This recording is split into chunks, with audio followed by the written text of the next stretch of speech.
There is a quiet question that follows us everywhere. It's the voice that, after a hard-won achievement, whispers, "But was it enough?" It's the impulse that makes us tell the story again, to make sure everyone has heard. It's the weight of the crown we place on our own head, hoping its shine will prove something to others and to ourselves. This is not a flaw. It is a human feeling. But what happens when it grows? Think of the person who can only speak of themselves. Every object in their home is not a thing of beauty or utility, but a trophy. I brought this. I did that. After a while, the guests stop seeing the home and start hearing only the echo of a single word. I. The visit becomes a toll paid in attention. And the strange thing is, the person offering the tea doesn't seem to enjoy it either. They are trapped in their own story, repeating it not to share, but to convince. Perhaps themselves most of all. It's a corruption of a simple act, sharing a meal. Imagine the cooks coming out to explain every spice in the soup, every step of the process, while the guests sit there, hungry. The owner of the house watches and thinks, "What do these guests know? I am the one who runs this place." In that moment, the food turns to ash. The warmth of hospitality is replaced by the chill of a transaction, admiration in exchange for sustenance. This feeling has a name, ego. And ego, in its proper place, is necessary. It is the fire in the stove that cooks our food, that warms the home. But a fire has limits. It is contained. What happens when it escapes its hearth? Sometimes, when this feeling of I and mine grows wildly, it crosses a line. It becomes a delusion of grandeur. In a psychiatric center, you might see a patient sitting like a king. He believes he rules 1,000 acres. He demands applications from visitors. The tragedy is not in the fantasy, but in its completeness. He is utterly alone in his palace of self. The ego, grown so large, can no longer be kept at home. It requires an institution where the staff gently agrees, "You are a very great person. Please stay right here." We all have small, everyday versions of this at home. My plan, my reputation, my credit. But the principle is the same. A crown is beautiful. But if it weighs 10 kilos, it is not a symbol of majesty. It is a burden that will break your neck. A real crown is made light. It is the symbol that matters, not the sheer mass of gold. Ego is the same. It is fine until it is not. When it grows excessive, it destroys the very beauty it sought to claim. What, after all, is there to boast about? Consider the mountaineer. For years he trained. He sacrificed. He fixed his eyes on a peak no human had ever summited.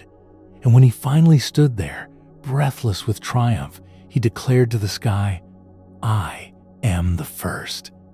I am the greatest." In that moment of supreme human achievement, a sparrow landed on his head. It had flown there effortlessly. It came every day.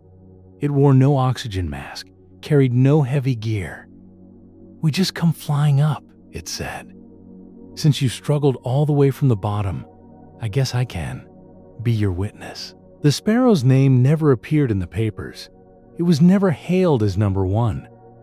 The mountaineer's was. Why? Because he brought a camera. He framed the achievement. The sparrow simply lived it. Life is grand, but constantly narrating our own glory does not add to its grandeur. It inflates a fragile bubble around us. And when I and mine grow past their limits, they start to ruin the very life they wanted to adorn. Everything requires proportion. Our bodies are a balance. A head of a certain size, limbs of a certain length.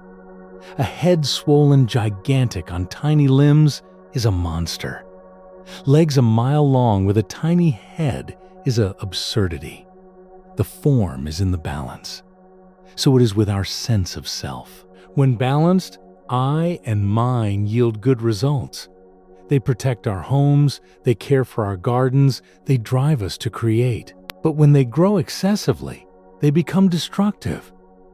What is cancer if not a cell that forgot to stop growing? It is a part of the body that decided it was the whole, and in doing so, threatens to destroy everything. We need these feelings to live.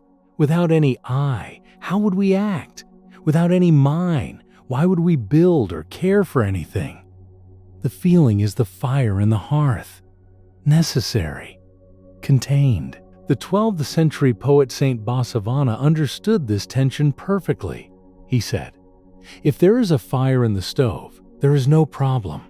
If the hearth catches fire, you can stand it.